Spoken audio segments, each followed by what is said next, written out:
Hi, I'm Maya, a member of Wave Robotics. This is our robot Ripple, and today's book is The Boy Who Harnessed the Wind by William Kamkwamba and Bryan Mealer. In a small village in Malawi, where people had no money for lights, nightfall came quickly and hurried poor farmers to bed. But for William, the darkness was best for dreaming.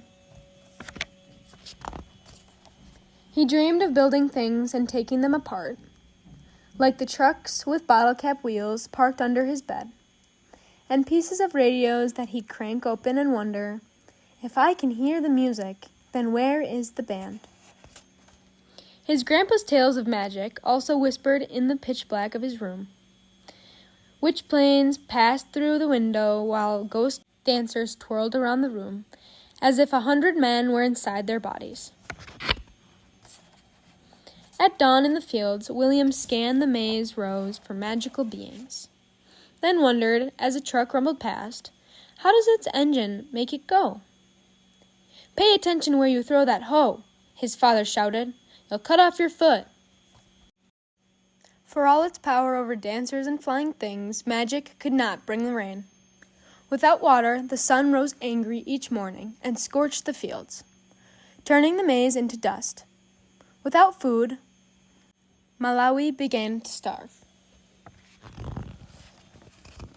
Soon, William's father gathered the children and said, "From now on, we eat only one meal per day. Make it last." In the evenings, they sat around the lantern and ate their handful, watching hungry people pass like spirits along the roads. Money also disappeared with the rain. "Pepani," his father said, "I am sorry, you will have to drop out of school." Now William stood on the road and watched the lucky students pass, alone with the monster in his belly and the lump in his throat. For weeks he sulked under the mango tree, until he remembered the library down the road, a gift from the Americans. He found science books filled with brilliant pictures. With his English dictionary close by, William put together how engines moved those big trucks and how radios pulled their music from the sky. But the greatest picture of all was a machine taller than the tallest tree with blades like a fan. A giant pinwheel? Something to catch magic? Slowly, he built the sentence, "Windmills can produce electricity and pump water." He closed his eyes and saw a windmill outside his home, pulling electricity from the breeze and bringing light to the dark valley. He saw the machine drawing cool water from the ground, sending it gushing through the thirsty fields, turning the maize tall and green. Even when farmers' prayers for rain went unanswered, this windmill was more than a machine. It was a weapon to fight hunger. I will build electric wind. In the junkyard, pieces appeared, like rusted treasures in the tall grass. A tractor fan, some pipe, and bearings and bolts that required every muscle to remove. "Tonga," he'd shout to the birds and spiders, holding up his prize. But as William dragged his metals home, people called out, "This boy is a misala. Only crazy people play with trash." After many weeks, William arranged his pieces in the dirt, a broken bicycle, rusted bottle caps, and plastic pipe. Even a small generator that powered a headlight on a bike.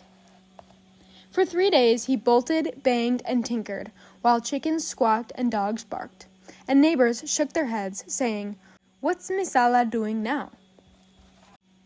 His cousin Geoffrey and best friend Gilbert soon appeared. "Muli Bwanji," they greeted. "Can we help with electric wind?" "Grab your pangas and follow me," he said, and took them into the forest. Together, they swung their sharp blades into the trunks of blue gum trees, then hammered them together to make the tower. Standing atop, William shouted, "Bring it up!" While the boys tugged and heaved, a crowd gathered below and gazed at this strange machine that now leaned and wobbled like a clumsy giraffe. Some giggled, others teased, but William waited for the wind. Like always, it came, first a breeze, then a gusting gale.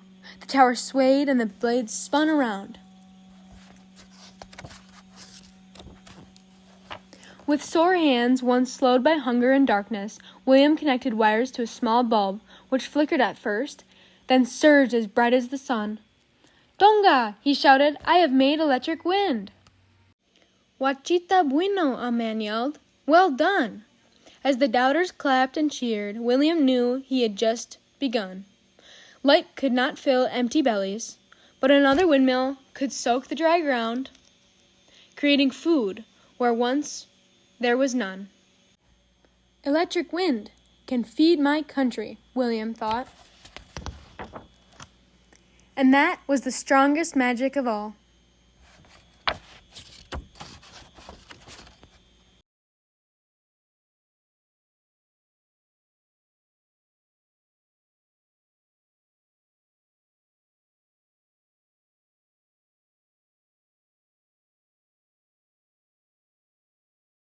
FIRST has opportunities for learners of all ages to engage in robotics, from kindergarten through high school.